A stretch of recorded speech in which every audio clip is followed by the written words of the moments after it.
சிவாய நமஹ. முப்போதும் திருமேனி தீண்டும் ஆதிசைவர்கள் குலத்தில் சுந்தரமூர்த்தி சுவாமிகளினுடைய வழி தோன்றல் திருவான்மியூர் அடியார்க்கு அடியேன் சந்தோஷ் திருமேனி சிவாச்சாரியார். நேர்கள் அனைவருக்கும் அன்பான வணக்கம். நம்ம இப்போ இந்த நெக்ஸ்ட் ஜென் சேனலில் விசேஷமாக என்ன பார்க்க போகிறோம் அப்படின்னு பார்த்தீங்கன்னா, இந்த விசுவாவசு வருடத்திலே வரக்கூடிய ஆனி மாதம், இந்த ஆனி மாதத்திற்கு உங்களுடைய ராசிக்கு உண்டான முழுமையான பலன்களை பார்ப்போங்க. அதாவது இந்த ஆனி மாதம் எப்போ ஆரம்பிக்குது அப்படின்னு பார்த்தீங்கன்னா, ஜூன் மாதம் 15ஆம் தேதி 2025 ஜூலை மாதம் 16ஆம் தேதி 2025 இந்த குறிப்பிட்ட கால அளவுகளில் இருக்கிறது தான் ஆனி மாதம். இந்த ஆனி மாதம் அப்படிங்கிறது பார்த்தீங்க அப்படின்னா, பொதுவாகவே கால புருஷ தத்துவத்திற்கு 3ஆம் பாவத்திலே சூரிய பகவானும் அதே போல் புத பகவான் குரு பகவானும் இருக்கக்கூடிய ஒரு அமைப்பு இந்த மாதம் முழுவதுமே அப்படி இருக்குது. செவ்வாய் பகவான் பார்த்திங்கன்னா கால புருட தத்துவத்தில் 5ஆம் பாவத்தில் செல்கிறாரு. ஜென்மஸ்தானத்திலே சுக்கிர பகவானும் 11ல் சனி ராகு ஆகிய கிரகங்களும் செல்லக்கூடிய ஒரு அமைப்பு இந்த மாதம் முழுவதுமே இருக்குது. இல்லை முக்கியமாக பார்த்திங்கன்னா ஜூன் மாதம் 22ஆம் தேதி கடகராசிக்கு புத பகவான் பெயர்ச்சி ஆகிறாரு.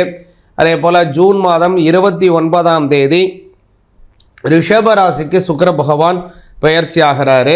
அதே போல் புத பகவான் பார்த்தோம் அப்படின்னா கடகராசியில் பெயர்ச்சி ஆகிறார் இல்லைங்களா 22ஆம் தேதி. அந்த 22ஆம் தேதி பெயர்ச்சி ஆகக்கூடிய புத பகவான் ஜூலை மாதம் 3ஆம் தேதி கவனித்தோம் அப்படின்னா அவர் பின்னோக்கி வரக்கூடிய நிலைக்கு மாறுகிறார். அதுக்கு ரெட்ரோகிரேட் பொசிஷன் அப்படின்னு பேர். அப்படின்னு அவருடைய தன்மைகள் மாறுது. இதுதான் இந்த மாதத்தினுடைய முழுமையான கிரக பாதச்சாரமாக அமையுது. அதனால் இந்த மாதம் அப்படிங்கிறது குறிப்பாக கவனிச்சிங்கன்னா நிறைய சுப முகூர்த்தங்கள் இருக்குங்க இந்த மாதத்தில். குறிப்பாக இந்த ஆணி மாதத்தில் கிரக பிரவேசம் செய்வதை தவிர்ப்பது நல்லது. ஆனால் கல்யாணம் செய்வதற்கெல்லாம் பார்த்திங்கன்னா கும்பாபிஷேகம், கோவில் கும்பாபிஷேகம் செய்கிறதுக்கெல்லாம் பார்த்திங்கன்னா இந்த ஆனி மாதம் ரொம்ப சிறப்பான மாதம். அதாவது பார்த்திங்கன்னா இந்த ஜூன் மாதம் 27ஆம் தேதி வெள்ளிக்கிழமை, அதே போல் ஜூலை மாதம் 2ஆம் தேதி, ஜூலை மாதம் 7ஆம் தேதி, ஜூலை மாதம் 13, 14, 16 ஆகிய தேதிகள் எல்லாமே நல்ல சுப முகூர்த்தமான தினங்களாக அமையுது. அதனால் இந்த மாதம் ரொம்ப அருமையான மாதமாக இருக்குது.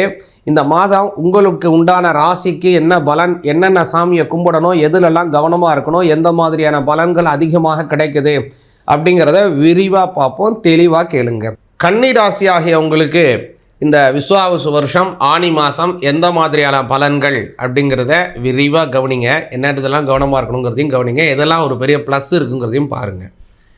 முதல்ல கன்னி ராசிக்காரங்களுக்கு கவனிச்சிங்கன்னா இந்த மாதத்தில் ஒரு பெரிய விஷயம் என்ன அப்படின்னா, 10ல் இருக்கக்கூடிய கிரகங்களினுடைய சேர்க்கை. குரு 10ல் இருக்கிறது கொஞ்சம் சரியில்லை. ஆனால் மற்ற எந்த கிரகங்கள் 10ல் இருந்தாலும் நல்லது. பொதுவாகவே என்ன சொல்லுவாங்கன்னா, 10ஆம் பாவத்தில் ஒரு பாவியாவது இருக்கணுங்க அப்படிம்பாங்க ஜாதகம் பார்க்குறவங்க. ஏன் அப்படி சொல்கிறாங்கன்னா, 10ஆம் இடம் ஜீவனஸ்தானம்.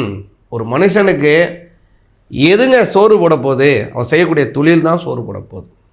அந்த சோறு போடக்கூடிய ஒரு தொழில், ஒரு ஜீவிதம் எதை வச்சு அவன் பண்ண போகிறான் அப்படிங்கிறத குறிக்கக்கூடியது 10ஆம் பாவங்க.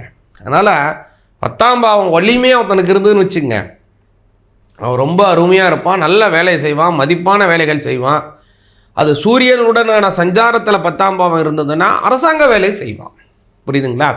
அப்போது இந்த 10ஆம் பாவம் உங்களுக்கு இந்த மாதம் ரொம்ப வலிமையாகுது. அதில் சூரியனினுடைய சஞ்சாரம் முழுமையாக இருக்குது. அதில் இன்னொரு நல்லது என்னன்னா, குரு 10ல் இருக்கிறதுனால சில கெடுதல்கள் இருக்குது. பொதுவாக சொல்லுவாங்க 10ல் குரு துரியோதனன் மாண்டான் அப்படின்னு சொல்லுவாங்க. அதனால் இந்த 10ல் இருக்கக்கூடிய குருவினுடைய கெடுபலனை என்ன செய்கிறாருன்னா சூரியன் அப்படியே அஸ்தமிச்ச பண்ணி விட்டுறாரு. அதனால தான் இந்த மாதம் பார்த்திங்கன்னா குரு அஸ்தமன காலம்னு பேர்.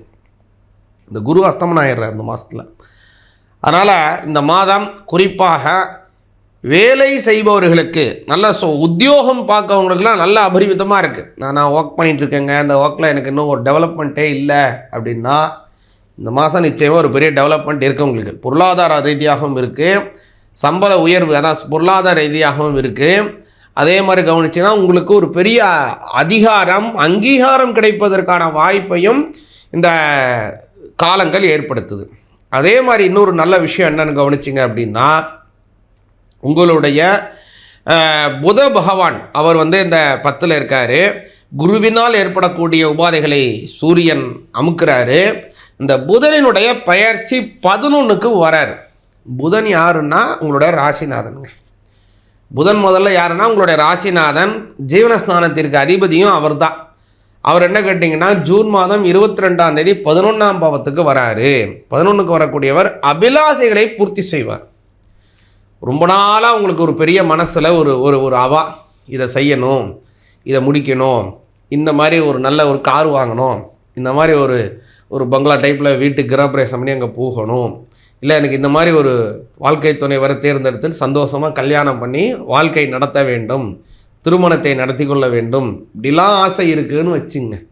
அந்த ஆசை என்ன ஆசையோ அந்த ஆசையை பூர்த்தி செய்து வைப்பார் உங்களுடைய ராசிநாதன். 11ஆம் பாவம். 11ஆம் பாவங்கிறது அபிலாசைகளை பூர்த்தி செய்வது, இஷ்ட போகங்களை சித்தி தரக்கூடியது. இதிலெல்லாம் ரொம்ப கவனமாக இருக்கணும். நல்ல அபிவிருத்திகள் இருக்குது. சரிங்க, எதுலலாம் ரொம்ப கவனமாக எச்சரிக்கையாக இருக்கணும்னு கவனிச்சிங்கன்னா, உங்களுடைய 6ஆம் பாவம் வலிமையாகுது. எப்பெல்லாம் 6ஆம் பாவம் வலிமையாகுதோ 2 விஷயம் குறிப்பாக நீங்கள் கவனமாக இருக்கணும். ஒன்று, எதிரிகள் அல்லது உடல் ஆரோக்கியம் அல்லது உங்களுக்கு ஏற்படக்கூடிய கடன். இந்த 3 விஷயத்தில் ரொம்ப எச்சரிக்கையாக இருக்கணும். அந்த 6ஆம் பாவம் வலிமையாகுது. இந்த 3 விஷயத்தில் ரொம்ப எச்சரிக்கையாக இருங்க. அதனால் ரொம்ப நாளாக கடன் இருக்கா, அதை பொறுமையாக அடைச்சி முடிக்கிறதுக்கு பாருங்கள். உங்களுடைய தேவைகளை, உங்களுடைய அதிகப்படியான செலவுகளை, உபரி செலவுகளை குறைத்து கொள்ளுங்கள். 11ஆம் பாவம் நல்லா இருந்தாலே செலவுகள் குறையும். இதில் 12ல் இருக்கக்கூடிய கிரகம் வேற இருக்கு இல்லையா, கொஞ்சம் செலவுகள், இடம் வாங்குறது, வீடு வாங்குறது, சொத்துக்கள் வாங்குறது, அல்லது வாகனம் வாங்குறது, கார் வாங்குறது, இந்த மாதிரியான சில கடன் ஏற்படுறதுக்கு கன்னிராசிக்காரங்களுக்கு அதிக வாய்ப்பு இருக்குது. ஆனால் இந்த 6ஆம் பாவத்தில் கிரகங்கள் இருக்கிறதுனால நல்லது என்னென்னா, உடல் ஆரோக்கிய பிரச்சனையை இது குறைக்கும். நீங்கள் கடன் இருந்தால் உடல் ஆரோக்கிய பிரச்சனை குறையும். இல்லை கடன் இல்லையா அப்படின்னா வீட்டில் வைத்திய செலவுகள் அதிகமாக ஏற்படும். அதனால் அதுக்கு நான் கடனை வாங்கிட்டே இருக்கலாமா அப்படின்னு நினைக்காதீங்க. அதுக்கு தான் முன்னாடியே சொன்னேன் உங்களுக்கு, எதிரிகள் அப்படிங்கிற ஒரு விஷயமும் 6ஆம் பாவத்தில் இருக்குது. அதனால் என்ன செய்யணும் அப்படின்னா, இந்த மாதிரி காலத்தில், ஏன்னா செவ்வாய் வந்து 12ல் இருக்கார் இல்லையா, முருகன் வழிபாடு செய்யணும். முருகனை வழிபாடு செஞ்சாலே போகிறோம், உங்களுக்கு நல்ல பலன் கன்னிராசிக்காரங்களுக்கு கிடைக்கும். அதுவும் குறிப்பாக இந்த ஆனி மாதம்.